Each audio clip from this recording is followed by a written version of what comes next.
One of the images that the Ajahns like to use when they talk about the practice, it's like getting out of prison, escaping from prison. Nobody's going to come and open the doors and let us out. We have to find our own way out. We have to have a strong desire to get out. But at the same time, we have to be very meticulous. If our efforts to get out are too obvious, the wardens are going to get us. So we have to be persistent but patient, and very meticulous, and very observant. Fortunately, the Buddha gives us a map, so we can know where we have to dig a hole, how long it's going to be. And he gives us the tools to dig. Like we're meditating right now. He says, try to be mindful, alert, and ardent. In other words, keep one thing in mind. For instance, you keep the breath in mind. And keep in mind what you've learned from the past. You don't have to keep running it through your mind, but have it available. Make a survey of your body, make a survey of your mind. How does the body feel right now? Is it ready to settle down, or does it need some work through the breath? Because when we talk about the breath, it's the flow of energy through the body. And you might want to check to see that it's flowing well. How is it in your chest? How is it in your back, down the spine? How is it in your arms and your legs? How is it in your head? How does the energy feel around your eyes, around your ears? If it doesn't feel good, what can you do to change? You can make the breath longer or shorter, or you can be conscious about relaxing the different muscles. Start with the muscles in your fingers, go up to the muscles in the palms of your hands, up your arms to get to the shoulders. Then start again down with the toes. Go up the feet, the legs, the pelvis, up the spine, around the rib cage, up through your neck, up into the head, muscles of your face.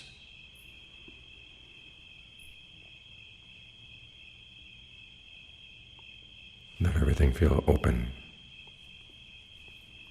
Think of energy flowing freely around the body. You don't have to push it. When things are open, it'll flow on its own.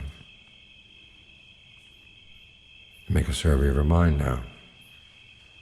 What kind of mood are you bringing to the meditation? Does the mind need to be glad to be here? And think a bit about why it's good to be here, settling down, why you need to get the mind quiet, so that when other thoughts come in, you have a good argument.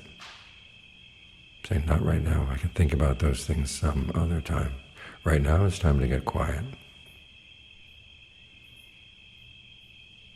If you're worried about the future, tell yourself you don't know what's going to happen in the future, but you do know you'll need qualities like mindfulness, ardency, alertness. And you're developing them right here. As for things from the past, they're gone. You should be facing forward as to what you can do right now. Because what you're experiencing right now is not totally shaped by the past. Some things are coming in from your past karma, but you have the choice to decide which potentials you're going to focus on and how you're going to focus on them, and how you're going to shape them in the present. If we couldn't do this, there would be no point in focusing on the present moment in the meditation. But it's because this is where the action is. This is where we focus here. And we remind ourselves that we're doing this because we do want to get out. This is the preliminary groundwork.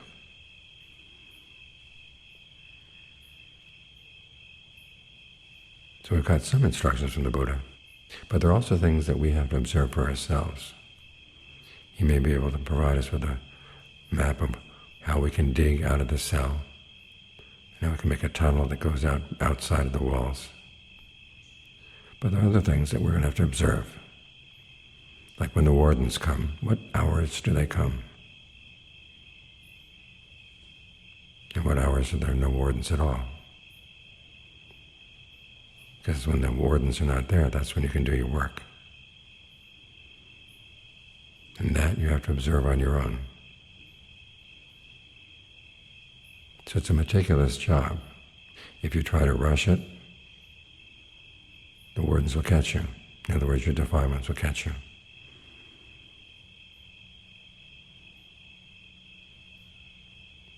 But if you're not steady and consistent, then nothing's going to happen.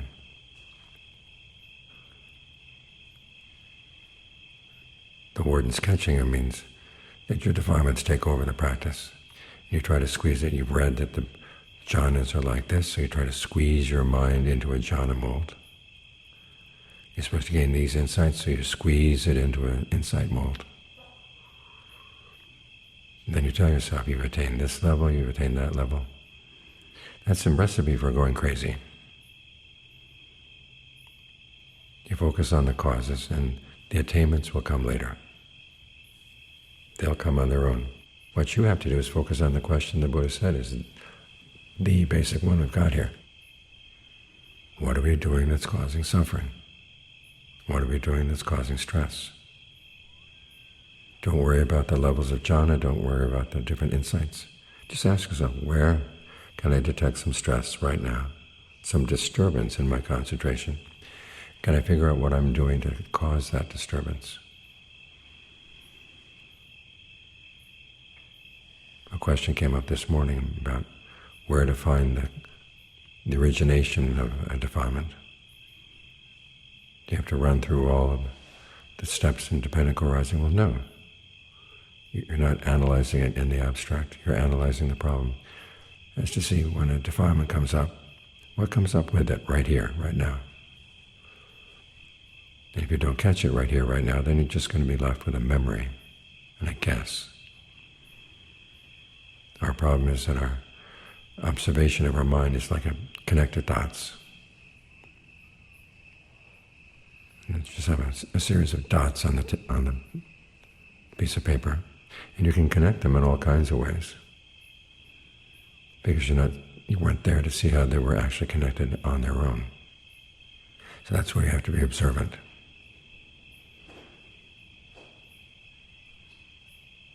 And be meticulous. Watch very carefully. You're not here in a rush. You're here to do things step by step. And John Fung had a student one time. He wanted her to do some body contemplation. So he said, take all the hair off your head in your imagination and then replant it. And so 2 minutes later she said, okay, done. He said, no, that's too fast. Think of it going out by handfuls if you want, but then when you have to replant it, you have to replant it one hair at a time.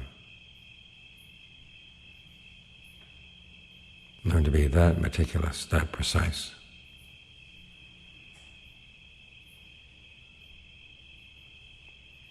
Because it's in the little things that the insights are going to come from.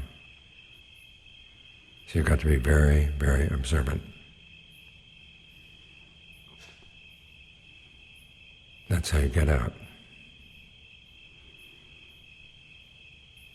If you keep at this process, minding your own business, without any thought about the Dhamma I, or the different levels of awakening, or the different levels of jhana, but you simply peel away any place where you can find that you're creating any stress, disturbance for yourself, you find that you'll break through.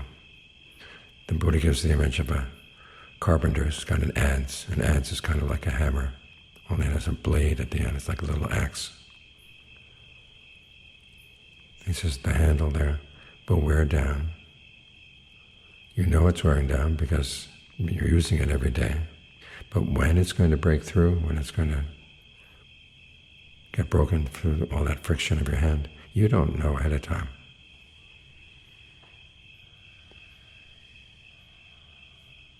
but you do know that it will. And it comes from just doing what you're supposed to do. Watch your mind, watch your breath. Any place there's a disturbance, can you catch what you're doing to cause that disturbance and let it go? And behind all of this is a very strong desire. But you have to learn how to temper it. When the Buddha talks about the basis for success, it starts with desire.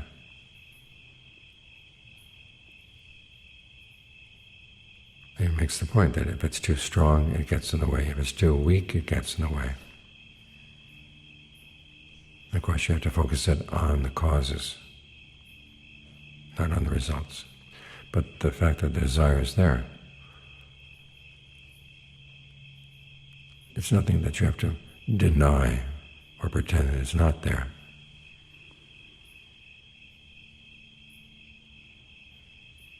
Some people say that if you have a goal, there's going to be a hidden sense of self in having a goal. That gets in the way.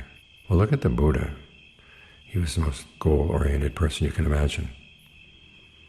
He was so focused on the goal that he left his family, tried every teacher he could find who seemed reliable. When he wasn't satisfied, he went off on his own, tried austerities, almost starved himself to death. When he realized that wasn't going to lead to the goal, he looked for another alternative, found it, followed it all the way, became the Buddha. And even then, after his awakening, he had more goals to establish the Dhamma, to establish the Vinaya, so it would last for a long time. That was a huge project. It took him 45 years. He let it go only on the night of his passing away. There's nothing wrong with having a goal. Same with trying to get the mind into concentration. We read in the description of mindfulness about the various feelings you can focus on. There are feelings of pleasure, feelings of pain, neither pleasure nor pain. There are feelings, there are said to be worldly feelings, feelings that are not worldly feelings. And it reads just like a list. These are all the different kinds of feelings that could come and go. And some people read that as meaning you just watch them come and go. But those feelings that are not worldly, or feelings that are not of the flesh, those are the feelings of, one, pain, when you think about how you want to attain the goal but you're not there yet. And that's the kind of feeling that doesn't just come on its own, you have to cultivate it. Same with pleasures not of the flesh, or feelings of neither pleasure nor pain not of the flesh. Those are the feelings that come from getting the mind in concentration. And that requires that you be intent on doing this. Again, there are people who say if you try to get the mind into concentration, there's going to be a sense of self doing the concentration, or the sense of self that's going to benefit from the concentration, as if somehow that tainted the practice. It doesn't. That sense of self that wants to do the concentration, you want to train that. The sense of self that wants to experience the bliss and ease, and gain the discernment that can come from concentration. You want to cultivate that too. And the sense of you who's watching over this and to perfect this skill. All these are part of the path.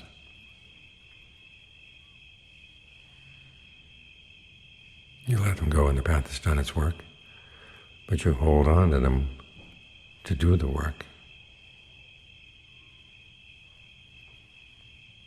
So you want to get out of prison. Don't believe the people that say, hey, in prison it's okay. Your awareness of the prison, that's an awakened awareness.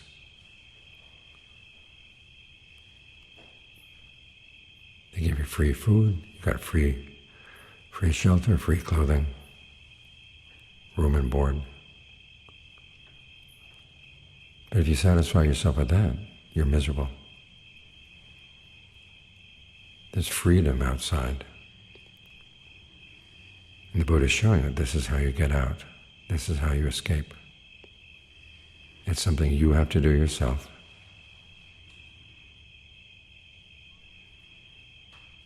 By being truthful, by being honest, by being observant.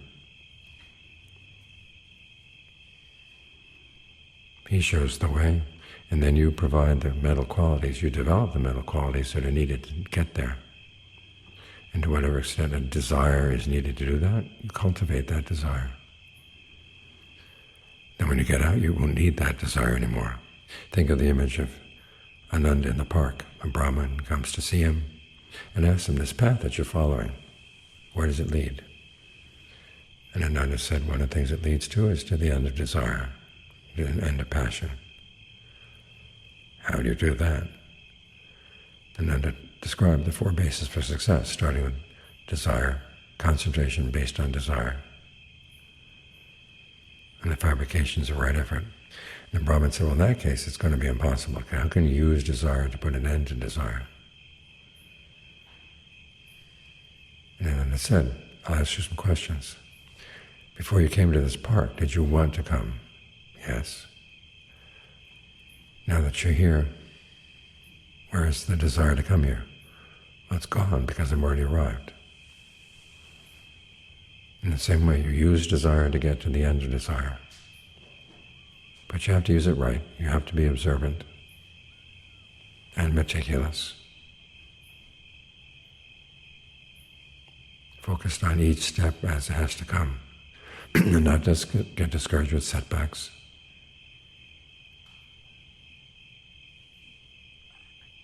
But keep on going. The way out is there.